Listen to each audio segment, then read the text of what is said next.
Deixa Cristo te lavar e te santificar.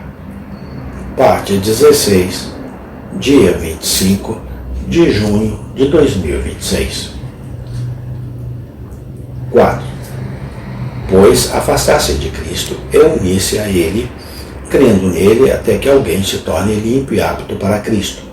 É obra de um coração falso, manchando a lavagem da alma, não a obra do Espírito, realizando a lavagem da alma.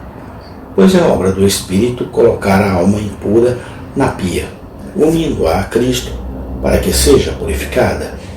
Portanto, não permita que nenhuma poluição do pecado o afaste de Cristo, mas deixe que a consideração de sua poluição o leve a Ele. E quanto maior for, mais você terá necessidade de acelerar e unir-se mais intimamente com Cristo. 5. Os que estão unidos a Cristo pelo Espírito são pessoas santificadas, verdadeiramente regeneradas, novas criaturas. 2 Coríntios 5,17. Se alguém está em Cristo, nova criatura é. As coisas velhas já passaram. Eis que todas as coisas se tornaram novas. Em vão os homens fingem ser membros de Cristo, enquanto permanecem não santificados em sua natureza e vida. Pode alguém estar unido a Cristo em quem a plenitude da graça está alojada e ainda assim não haver comunicação da graça dele para eles? Ou pode haver tal comunicação e ainda assim eles não podem ser renovados à sua imagem? E se uma nova natureza, não deve haver uma nova vida? 6. Por fim, o verdadeiro cristianismo é, por sua própria natureza, uma coisa progressiva indo para a perfeição.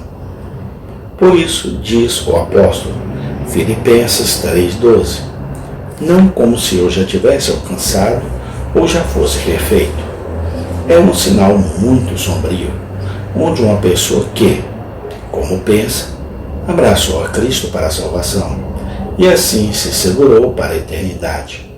Não tem mais cuidado para avançar na religião prática, mas continua fácil, estando em pé, vendo que a vereda do justo é como a luz da aurora, que vai brilhando cada vez mais até ser dia perfeito. Provérbios 4,18. É verdade, um verdadeiro crente pode não apenas estar parado por um tempo, mas pode estar voltando. Mas é da natureza da graça, como uma semente, ou a luz da manhã, ir adiante e crescer até chegar à perfeição. João 4,14, Efésios 4,13. Este é o resultado da aplicação contínua do sangue de Cristo ao crente pelo Espírito. Portanto, observe se você cresce ou não. Em terceiro lugar, Cristo lava os pecadores pela fé. Por isso, o apóstolo, em Atos 15:9, fala de purificar o coração pela fé. E Atos 26:18, de ser enviado para abrir os olhos dos homens e para convertê-los das trevas para a luz e do poder de Satanás para Deus, para que recebam o perdão dos pecados e herança entre os que são santificados pela fé está em Cristo. E a fé tem aquele lugar na lavagem das almas contaminadas, que a mão do lavado tem na lavagem de si mesmo, sob a direção do lavador principal. Pois a fé é a mão da alma, João 1,12, e na lavagem espiritual é ativa. A alma sendo primeiro lavada passivamente pelo Espírito, lava-se pela fé, sendo colocado na pia pelo Espírito. Aplica a água pela fé, segundo Coríntios 7,1. No entanto, Cristo, por seu Espírito, ainda é a principal causa da lavagem, visto que ele tanto opera a fé na alma e então, por novas influências, a coloca em exercício. Filipenses 2,13. Porque é Deus que opera em nós, tanto o querer como o efetuar, segundo a sua boa vontade.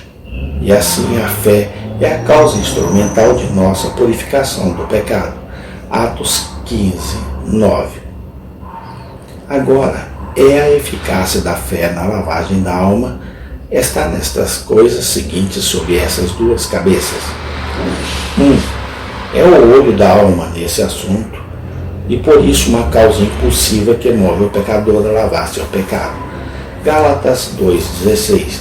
E é suposto em tais chamadas, como Isaías 1,16. Lava-te, limpe-o, tire o mal de suas ações de diante dos meus olhos. Pare de fazer o mal, aprenda a fazer o bem. Agora, pelo olho da fé, o homem discerne sua poluição, que ele está totalmente contaminado e diferente de Deus. Isaías 64:6. Todos nós somos como o imundo, e todas as nossas justiças são como o trapo da imundícia, e todos nós murchamos como a folha, e as nossas iniquidades, como o vento, nos arrebataram. Ele olha no espelho da palavra, que é uma representação da santidade de Deus, e assim representa o pecador como vil e repugnante. O homem acredita que a representação é verdadeira, e então clama como Jó 40:4. Eis que sou vil, que te responderei? Porei a mão sobre a minha boca. Este vidro é colocado nos olhos dos outros, mas, apesar de serem incrédulos, eles não veem sua poluição universal.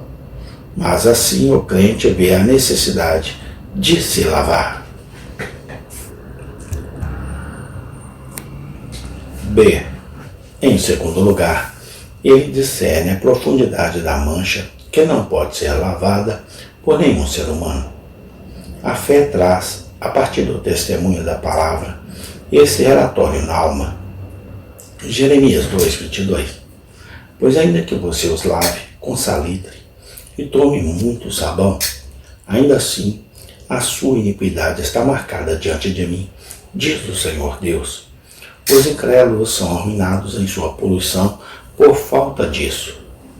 Eles não veem quão profundo é sua contaminação. Então eles pensam que seu próprio salitre e sabão farão seus negócios, para que Abana e Farpar possam limpar o leproso, bem como qualquer outra água. Oséias 5:13. Mas a fé vê todos eles, médicos sem valor, e assim o crente vê a necessidade de outra pia, mesmo o sangue de Cristo. C. Ele discerne o mal de sua poluição por um lado, e o bem da lavagem por outro. Pela fé, o homem é persuadido da natureza destrutiva do pecado e sua contrariedade à natureza e vontade de Deus. E ele também é persuadido da beleza e excelência da santidade ou purificação do pecado. Amém. Tem continuação. Glória a Deus Pai, hoje e sempre. Amém.